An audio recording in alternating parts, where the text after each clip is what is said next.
Panelinha, Bahia está situada no município de Camaquã, Bahia. Na década de 1970, o município foi considerado como um dos maiores produtores de cacau. No entanto, a praga vassoura de bruxa, Crimnépolis perniciosa, devastou e destruiu sua lavoura em 1989. Algumas alternativas, como a pecuária, o cultivo de café e seringa, diversificaram a economia local. Contudo, a principal atividade continua sendo a cacauicultura, através da enxertia de cacaueiros resistentes a pragas que substituem paulatinamente o velho cacaual doentio. O nome Camaquã tem origem na família linguística Camaquã, com K e tio, do tronco macro-G. Maria Hilda Paraíso, em seu trabalho Caminhos de Ir e Vir e Caminhos Sem Volta, Índios, Estradas e Rio no sul da Bahia, de 1982, subdivide os Camaquã e outros grupos como os Mongoió, Cutaxó, Meniã e Massacará. A história do município está diretamente ligada à expansão do cultivo do cacau. Segundo a tradição memorialista da região, o Vale do Rio Panelão começou a ser desbravado no ano de 1889, quando algumas famílias de Canavieiras, Bahia, passaram a buscar novas terras para o plantio de cacau por dois motivos principais. Primeiro, por força das graves cheias do Rio Pardo, que comprometiam a produção agrícola de Canavieiras, e segundo, pelo declínio e desaparecimento dos diamantes do Rio Salobro, tornando primordial a necessidade de novas fontes de produção. O distrito foi criado em 1938 com a denominação de Vargito e passou a ter sede em Camaquã a partir de 1953, integrando o município de Canavieiras até ser emancipado pela Lei Estadual 1465, de 31 de agosto de 1861, com a denominação de Camaquã, com N. De acordo com a tradição memorialista, uma das famílias de Canavieiras que buscavam novas terras para o plantio de cacau foi a de Leandro Ribeiro. Na realidade, a iniciativa de incursão na mata não foi do próprio Leandro, mas dos seus filhos e netos nos últimos anos do século XIX. Do casamento com sua esposa, Felipa, o casal teve alguns filhos, entre eles João Elias Ribeiro. Nascido na fazenda Lagos, em Canavieiras, João Elias acompanhou o processo de expansão da cacaucultura e, mais ainda, experimentou as devastações provocadas pelas cheias do Pardo na propriedade de sua família. João Elias Ribeiro, sentindo a necessidade de melhores terras para a expansão do cultivo de cacau da sua família, organizou uma expedição para o final do ano de 1888, do início de 1889,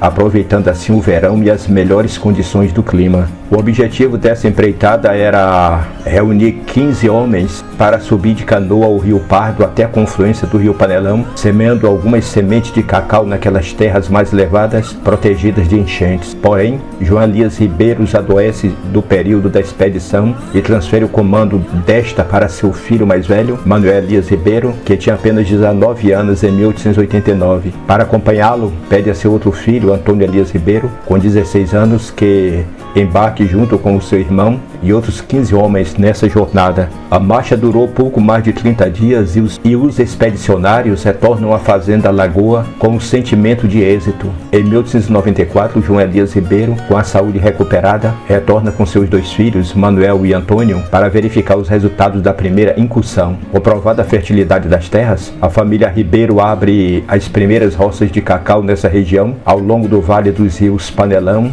e Panelinha. O local da confluência do Rio Panelão com o Rio Panelinha passou a se chamar Vagito, por conta das várzeas características da localidade, inspirando o nome de uma nova linhagem daquela família, adotado pelo médico João Ribeiro Vargens, filho de João Elias, irmão de Manuel e Antônio Elias Ribeiro. Vale lembrar que João Vargens foi identidade em Canavieira entre os anos de 1920 e 1923 e chefiou um grupo político na região. De acordo com a tradição oral e a memória oficial do município, no período anterior à chegada dos plantadores de cacau, a área era habitada pelos índios de etnia Camaquã. O pesquisador João da Silva Campos confirma a vertente de que os Camaquã residem neste local. Desse grupo étnico originou-se o nome da cidade. A força da economia cacaueira significativamente superior à dos povos indígenas, como os Camaquã, que por se colocarem no caminho da propriedade da monocultura dos cacauais, foram vítimas da expedição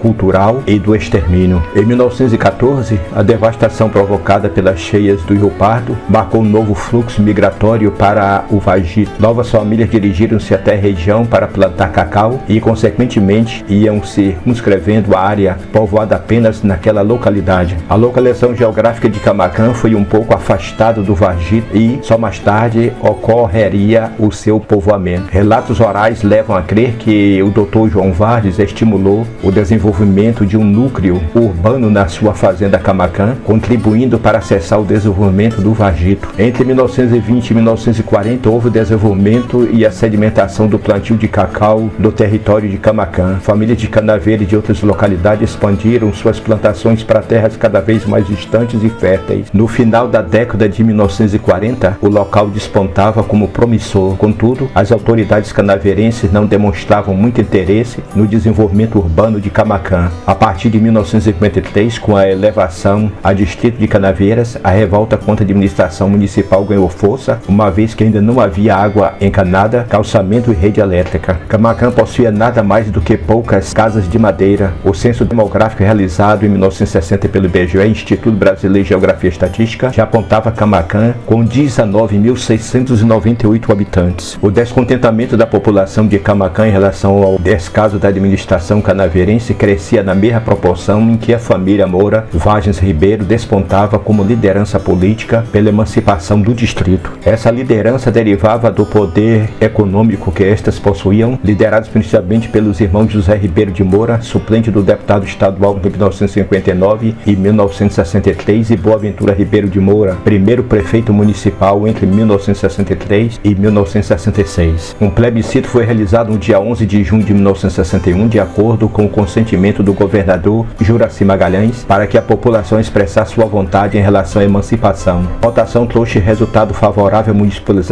à municipalização do distrito. Todo o trabalho dos articuladores do movimento por emancipação foi configurado em 31 de agosto de 1961, através da Lei Estadual número 1465 e publicado no Diário Oficial do dia seguinte. As eleições para prefeito ocorreram um ano depois. As obras de infraestrutura da cidade iam se consolidando nas gestões iniciais da prefeitura, todas elas representando um continuismo político dos Moura no poder municipal. A facilidade de angariar recursos permitiu o desenvolvimento da cidade de maneira rápida. De 1977 a 1982, a gestão do prefeito Luciano José de Santana marcou pelas obras da estruturação municipal. Àquela altura, Luciano era considerado o maior produtor de cacau individual do mundo e Camaquã já possuía 6 agências bancárias, facilitando a linha de financiamento e crédito, 3.000 habitações rurais, 16 empresas privadas compradoras de cacau, 2 cooperativas, além das presenças do ICB e CEPLAC. Luciano Santana iniciou uma série de implementos em Camaquã. Ainda por cima, no mesmo ano que ele assumiu o poder executivo, em 1977, a cotação do cacau chegou a $4, 4.329 toneladas. Foi a maior cotação da história. Dessa forma, grandes obras de infraestrutura, como a urbanização da cidade, a ampliação da Avenida Dr. João Vardes, construção de escolas, pavimentação de ruas e esgotamento sanitário foram executadas. Foi também nessa gestação municipal que os caciques políticos camacaenses resolveram instituir a Festa Camaquã e o Cacau, em comemoração da emancipação política do município. A festa tinha por objetivo realizar uma comemoração que fizesse jus ao porte econômico de Camaquã.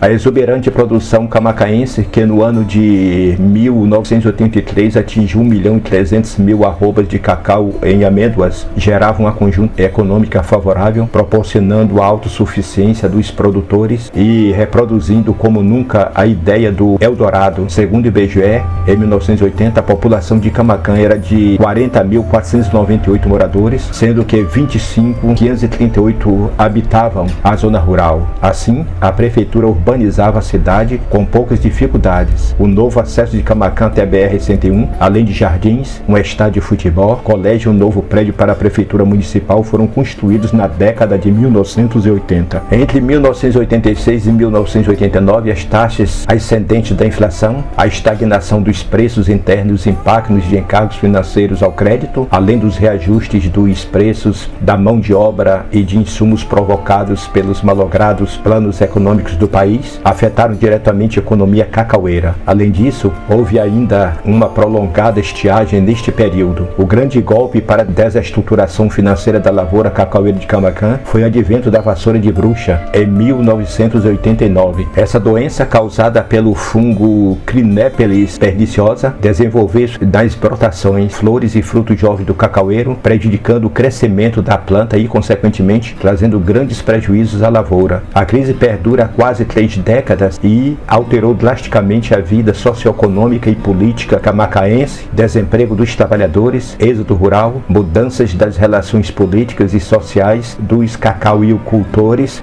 descapitalizados, degradação do ecossistema com a derrubada dos remanescentes da Mata Atlântica e a deterioração do espaço urbano foram algumas das principais consequências da crise da lavoura de cacau em Camaquã. No auge da crise foram publicados 2 decretos de calamidade pública. Antes de ser atingido pelo colapso econômico da cacauicultura, o município mantinha uma produção exuberante e respondia por parte significativa da economia da região cacaueira. Comemorações pela emancipação municipal têm sido realizadas há anos no dia 29 de agosto. Havia até uma avenida batizada com essa data. Só há poucos anos foi feita uma alteração, contudo, continua equivocada, 30 de agosto. Até o ano de 2006, as festividades foram realizadas com base nessa data erradamente. A verdadeira data da estruturação da assinatura da municipalização de Camaquã é de 31 de agosto, uma vez que foi nesse dia, no ano de 1961, que o governador da Bahia assinou a autorização da emancipação política de Camaquã através da Lei Estadual número 1465. Reportagem do Jornal da Bahia 1978, na data de comemoração dos 17 anos de emancipação política de Camaquã, o governador Riberto Santos esteve no município para as festividades e também para inaugurações. Sua visita teve cobertura do Jornal da Bahia, que publicou em seu jornal um caderno especial sobre Camaquã, onde destacava a cidade era a mais rica do estado, pois a prefeitura municipal tinha a maior receita da época, 21 milhões de cruzeiros, tinha a maior produção de cacau do mundo, com 1.300.000.000 de arrobas, superando Ilhéus em 15 mil arrobas. Paradoxalmente, Camaquã tinha o maior custo de vida do estado. O quilo da carne de boi era o mais caro da Bahia, cerca de R$60. As escolas estaduais não tinham professores, porque o salário não pagava nem o aluguel de uma casa simples em Camaquã. O mais barato custava 4.000 cruzeiros e o salário oferecido era de R$3.800, 3.800 cruzeiros na época. O técnico de futebol que mais tempo permaneceu no cargo, Antônio Ribeiro de Castro, popular Santinho, passou mais de 50 anos como técnico do Esporte Clube Ipiranga. Ele foi um dos fundadores e principal colaborador do clube, sendo técnico entre os anos 1952 e 2003. O Ipiranga existe até hoje e nunca deixou de disputar os torneios da Liga de Camaquã. Foi por muitos anos o principal time da cidade, participando de muitas competições da região e do estado da Bahia. Atualmente, a sua família tenta homologar este recorde no Guinness Book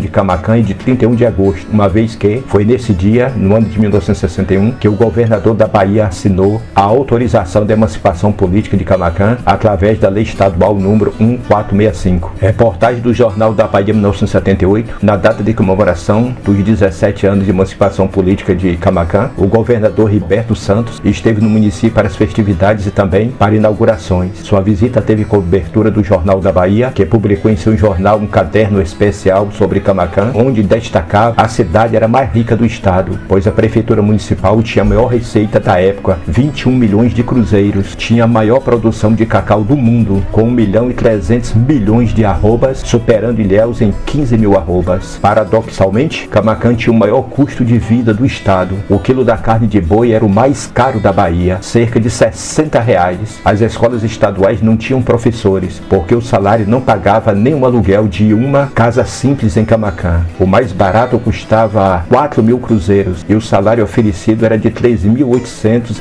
3.800 cruzeiros na época. O técnico de futebol que mais tempo permaneceu no cargo, Antônio Ribeiro de Castro, popular Santinho, passou mais de 50 anos como técnico do Esporte Clube Ipiranga. Ele foi um dos fundadores e principal colaborador do clube, sendo técnico entre os anos 1952 e 2003. O Ipiranga existe até hoje e nunca deixou de disputar os torneios da Liga de Camaquã. Foi por muitos anos o principal time da cidade, participando de muitas competições da região e do estado da Bahia. Atualmente, a sua família tenta homologar este recorde no Guinness Book, sediado em Londres, Inglaterra. O primeiro foco da vassoura de bruxa em Camaquã foi verificado exatamente na fazenda do prefeito, o maior produtor de cacau do município, em 1989. Luciano José de Santana era considerado o maior produtor individual de cacau, só em Camaquã, mas no mundo. O conjunto de suas propriedades alcançavam grandes marcas de produção anuais, aproximando de 100 mil arrobas de cacau em amêndoas na década de 1980. Os rios Panelão e Panelinha, segundo a tradição oral, essas denominações vêm do encontro destes dois rios que, fisicamente, têm um aspecto que dá a ideia de um panelão, daí terem sido batizados com estes nomes. Se você gostou deste conteúdo, dê um like, inscreva-se para não perder nenhum vídeo. Obrigado, volte sempre.